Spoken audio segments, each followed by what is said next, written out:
ಅಥವಾ ಅಲ್ಲಿಂದ ಏನು ರಿಪ್ಲೈ ಬಂತು ಅನ್ನೋದು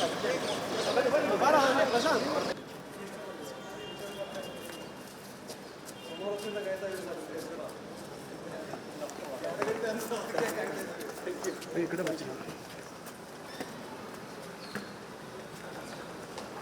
ಸರ್ ಕಂಡ್ರ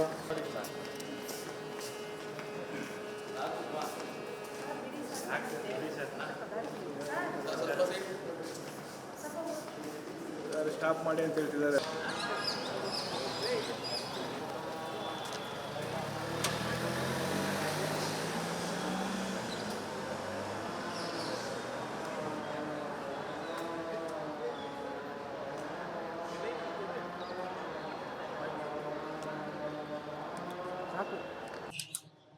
ಸರ್, ಈಗ ಅಲ್ಲಿ ಒಂದಷ್ಟು ಪಾಯಿಂಟ್ಸ್ ಗಳನ್ನ ಕೊಟ್ಟು ಇದೆಲ್ಲದನ್ನ ಮಾಡಬೇಕು ಅಂತ ಹೇಳಿ ಪೊಲೀಸ್ ಇಲಾಖೆ ಹೇಳಿದ್ರು.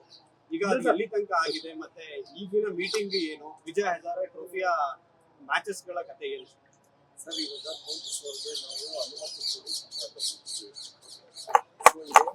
ಆಡೇ ಬದಲ್ಲ ಆಗಸ್ಟ್ 19ನೇ ತಾರೀಕು ಇವರು KSA ಒಂದು ಪತ್ರ ಬಂದಿತ್ತು. ಈ ಕುಲ್ಲಾ ಕಮಿಟಿ ರೆಕಮೆಂಡೇಶನ್ಸ್ ಏನಿದೆ ಅದ್ರ ಬಗ್ಗೆ ನೀವು ಯಾವ ರೀತಿ ಅದನ್ನ ಇಂಪ್ಲಿಮೆಂಟ್ ಮಾಡ್ತೀರಾ ಅಂತ, ಯಾವುದೇ ರೀತಿ KSA ನಾವು ನಮ್ದು ಚುನಾವಣೆ 7ನೇ ತಾರೀಕು ನಾವು ಬಂದ ತಕ್ಷಣ ಅದ್ರ ಇದು ಏನೇನು ಅವ್ರದ್ದು ಶಿಫಾರಸುಗಳಿತ್ತು ಕುಲ್ಲಾ ಕಮಿಟಿ ಅವ್ರಿಗೆ, ಅದ್ರಲ್ಲಿ ಏನ್ ಮಾಡಬೇಕು, ಯಾವ ರೀತಿ ಮಾಡಬೇಕು, ಅದಕ್ಕೆಲ್ಲ ಸಲಹೆಗಳು ಕೇಳಿದ್ವಿ, ಅನುಮತಿಸುವ ಪತ್ರ ಬರ್ತಿದ್ವಿ. ಈಗ 5 ಗಂಟೆಗೆ ನಮ್ಮ ಹೋಮ್ ಮಿನಿಸ್ಟರ್ ಜೊತೆ ಮೀಟಿಂಗ್ ಇದೆ. ಅವ್ರ ಜೊತೆ ಈಗ ನಾವು ಮೀಟಿಂಗ್ ಆದ್ಮೇಲೆ ಇದಕ್ಕೆಲ್ಲ ಒಂದು ಕ್ಲಿಯರ್ ಆಗಿ ಒಂದು ಕ್ಲಾರಿಟಿ ಬರುತ್ತೆ ಏನಾಗುತ್ತೆ. ಇವಾಗ ಹೋಮ್ ಮಿನಿಸ್ಟರ್ ಮೀಟ್ ಮಾಡಿದಾಗ ಗೊತ್ತಾಗುತ್ತೆ.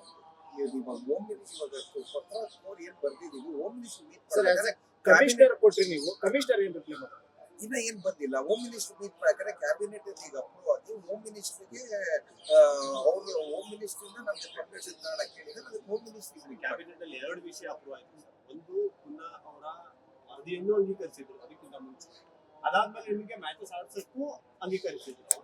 ಅದೊಂದು ಕ್ಲಾಸ್ ಹಾಕಿದ್ರು, ಪುನಃ ಅವರ ವರದಿಯನ್ನು ಪುರಸ್ಕರಿಸಿದ ನಂತರ ಮ್ಯಾಚ್ ಆಡ್ಸಕ್ ಅನುಮತಿ ಕೊಡಿ ಅನ್ನೋದು ಕರೆಕ್ಟ್ ಅಲ್ವಾ? ಆರ್ಡರ್ ಹೌದು. ಯಾವ ರೀತಿ ಇಂಪ್ಲಿಮೆಂಟ್ ಮಾಡಬಹುದು, ಅವ್ರದ್ದು ಸಲಹೆಗಳು ಬೇಕು ನಮಗೆ, ಅವ್ರದ್ದು ಸಜೆಷನ್ಸ್ ಕೊಡಬೇಕು, ಅದ್ರ ಬಗ್ಗೆ ಡಿಸ್ಕಷನ್ ನಡೀತಾ ಇದೆ. ಸೊ ಈ ಹೋಮ್ ಮಿನಿಸ್ಟರ್ ಮೀಟ್ ಮಾಡಿದ್ರೆ ಒಂದು ಕ್ಲಾರಿಟಿ ಬರುತ್ತೆ. ನಾವು ಅಫಿಷಿಯಲ್ ಪ್ರೆಸ್ ಕೊಡ್ತೀವಿ. ಡೆಫಿನೆಟ್ ಆಗಿ ಏನ್ ಔಟ್ಪುಟ್ ಇದೆ ಇದ್ರದ್ದು ಮ್ಯಾಚ್ ಬಗ್ಗೆ, ಏನಾಗುತ್ತೆ ಏನು ಎಲ್ಲ ಪ್ರತಿ ಬಗ್ಗೆ ಎವ್ರಿ ಇನ್ಫಾರ್ಮೇಶನ್ ನಾವು ಪ್ರೆಸ್ ಅವ್ರಿಗೆ ಸೋ ಫಾರ್ ಇದುವರೆಗೆ ವಿಜಯ್ ಹಜಾರೆ ಟ್ರೋಫಿ ನಡೆಸ್ತೀರಾ ನಡೆಸಲ್ವಾ ಅನ್ನೋದ್ರ ಬಗ್ಗೆ ಯಾವುದೇ ಹೋಮ್ ಮಿನಿಸ್ಟರ್ ಮೀಟಿಂಗ್ ಆದ್ಮೇಲೆ ಕ್ಲಾರಿಟಿ ಬರುತ್ತೆ. Thank you sir.